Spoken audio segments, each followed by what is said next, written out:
Si vous êtes fumeur, vous avez peut-être décidé de profiter de l'été pour en finir enfin avec la cigarette.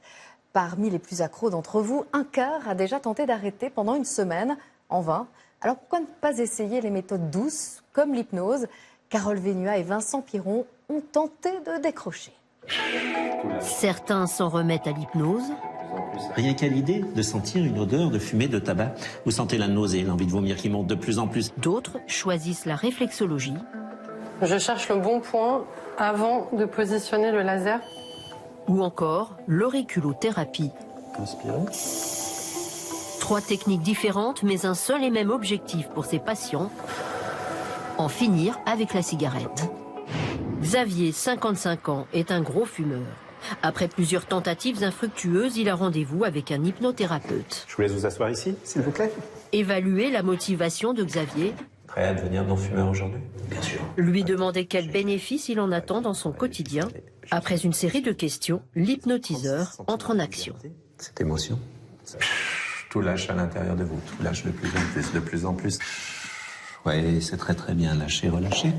Tout à l'intérieur de vous, cette liberté grandir, grandir encore et encore à l'intérieur de vous, de plus en plus. La transe hypnotique permet de l'aider à se libérer de ces anciennes choses qu'il faisait, qu'avant il fumait, tout en augmentant ses potentielles qualités qui viennent découler de cet arrêt-là. Respirer de l'air pur. Après 10 minutes de sommeil conscient, il est temps de réveiller Xavier.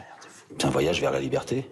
Je suis pas en train de me dire il faut que je trouve un tabac pour... Non, je vais bien, quoi. Cassandre, elle, a 24 ans, elle fume depuis une dizaine d'années. Cette étudiante va tenter l'auriculothérapie, un traitement qui consiste à stimuler des points précis sur le pavillon de l'oreille. Ici, pas d'aiguille, mais un outil plus récent, le cryoponcteur. C'est de l'azote liquide, qui est un gaz qui est diffusé sous pression, qui est à moins 80 degrés. Faire une mini pause sur celui-là ou pas? On va attendre un petit peu.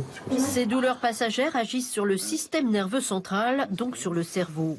Chez les fumeurs, c'est l'hémisphère droit, siège des émotions et des addictions qui prédominent. Le but de l'auriculothérapie, c'est de rétablir la fonction du cerveau dominant, qui est le cerveau gauche, pour que le cerveau gauche agisse sur la volonté d'arrêter de fumer. Là, tout de suite, j'ai pas l'envie de m'allumer une cigarette. Je pense que j'ai changé d'état d'esprit et que ça m'a aussi permis de passer le cap. Enfin, il y a Quentin, 37 ans, qui fume un paquet depuis l'âge de 15 ans. Allongez-vous là, pardon. C'est sa 3e et dernière séance de réflexologie avec cette praticienne. J'utilise là le laser doux pour envoyer une lumière rouge pour libérer de l'endorphine. Au sein d'une même séance, pour plus d'efficacité, donc je mélange en fait l'auriculothérapie, de la réflexologie faciale qu'on appelle Dian Shan et aussi de la médecine traditionnelle chinoise. Comme ce travail sur le visage de Quentin pour réguler son système nerveux et faire baisser son stress pendant le sevrage tabagique. Moi j'ai vécu en Chine plus de 10 ans. Donc il y a des choses qui sont assez similaires et que je connais déjà. Donc je sais qu'il y a beaucoup de choses qui fonctionnent. Les taux de réussite, d'après ces 3 professionnels, seraient d'environ 70%, mais il n'existe pas vraiment de chiffre officiel. La réceptivité du patient et surtout sa volonté réelle augmenteront ses chances de se libérer de la cigarette.